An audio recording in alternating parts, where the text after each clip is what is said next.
કેમ છો? તો મજામાં જઈશું. જો આજે આપણે મોગલ માતાજીનું દર્શન કરવા જવાના છે. એટલે આજે જો હું તૈયાર થઈ ગઈ છું અને હું ચલની બેઠી છું.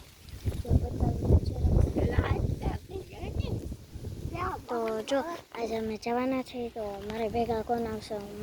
મમ્મી પપ્પા અને બીજું જયેશ મામા અને હું તો ઘણા આવવાના છે. એટલે અમે બસમાં તો ગાડીમાં જવાના છે. તો તમને આ શુભ અવસર પર તમારે જરૂરથી આવવાનું છે. અને તમે જો મોગલ માતાજીને માનતા હો તો લાઈક શેર અને સબસ્ક્રાઈબ કરજો. અને જો જવાના તો જો અહીંયા તો મારી મમ્મી ભેંસ દોય છે.